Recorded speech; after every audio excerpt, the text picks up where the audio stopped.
নতুন স্লোগান বাংলার মেয়েকে চাই। এই প্রসঙ্গে বীরভূমের লাভপুরে বিজেপির সভায় সাংসদ লকেট চ্যাটার্জি বলেন উনি বাংলার মেয়ে বলে। আর এই গ্রাম বাংলার মেয়েরা কি বাংলার মেয়ে নয়? 10 কোটির মধ্যে 5 কোটি আছে বাংলার মেয়ে, এরা লড়াই করবে। এছাড়া বীরভূম সন্ত্রাসের আঁতুড়ঘর বলেও কটাক্ষ করেন তিনি। এদিন লকেট চ্যাটার্জি ছাড়াও ছিলেন বিজেপির জেলা সভাপতি ধ্রুব সাহা সহ জেলা ও স্থানীয় নেতৃত্বরা। এদিন বিজেপির জনসভায় কয়েক হাজার বিজেপি কর্মী উপস্থিত হন।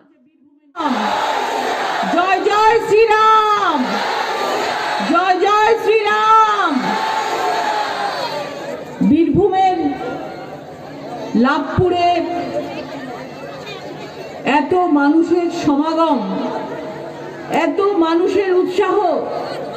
আমার বাঁদিকে মহিলারা বসে আছেন, ডান দিকে আমার দাদা ভাইরা বসে আছেন, সাইডেও অনেকে দাঁড়িয়ে আছেন, এদিকেও অনেকে দাঁড়িয়ে আছেন। আপনাদের উৎসাহ দেখে বোঝা যাচ্ছে যে বারুদের স্তূপ এই বীরভূম, যে সন্ত্রাসের আঁতুড়ঘর এই বীরভূম, সেই বীরভূম লড়াই করে যাচ্ছে। আমি 2016-তে বীরভূম থেকে ক্যান্ডিডেট হয়েছিলাম ময়ূরেশ্বর থেকে, এবং 2016 থেকে বীরভূমের সঙ্গে একটা আন্তরিকতা, একটা মনের বন্ধন তৈরি হয়েছে। সব সময় বীরভূমে ছুটে এসেছি, কখনো রামপুরহাট, কখনো ময়ূরেশ্বর, কখনো লাভপুর। লাভপুরে কদিন আগে এসেছিলাম আমার এক সংখ্যালঘু বোনের বাড়িতে, বোমাবাজি করেছিল দুষ্কৃতীরা তৃণমূলে, সেখানে এসেছিলাম। এবং তারপর থেকে 2016 থেকে 2021 অব্দি বীরভূমের মাটিতে, এই লাল মাটিতে, এই বাউল গানের মাটিতে, এই শান্তিনিকেতনের বারবার ফিরে এসেছি। এবং আজকে মানুষ রাস্তায় বেরিয়েছে, মহিলারা রাস্তায় বেরিয়েছে, এবং তারা চায় যে আগামী দিনে পরিবর্তন হোক।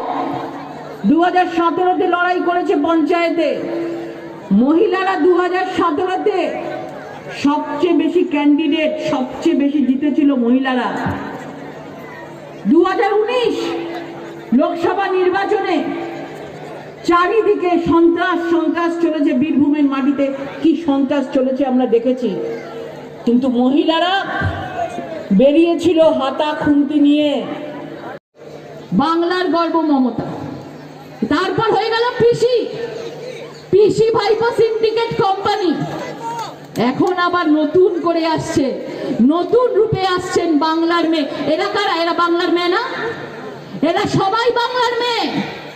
বাংলার মেয়েরা লড়াই করবে। প্রত্যেকটা ঘরের মা দুর্গা, প্রত্যেকটা ঘরের মা লক্ষ্মী, গ্রাম বাংলায় যারা আছেন, এই যে আমার বাদিকে আমার মায়েরা, আমার বোনেরা সবাই বসে আছেন, এরা লড়াই করবে। বাংলার মেয়ে উনি একা নন, বাংলার মেয়ে আছেন 10 কোটির মধ্যে 5 কোটি বাংলার মেয়ে আছে। 5 কোটি বাংলার মেয়ে লড়াই করবে, কারণ বাংলার মেয়েদেরকে সবচেয়ে বেশি অত্যাচার করা হয়েছে। বাংলার সবচেয়ে বেশি নারী পাচারে শীর্ষে এগিয়ে বাংলা। বীরভূম থেকে স্নেহা চক্রবর্তী রিপোর্ট, নূতন ভোর।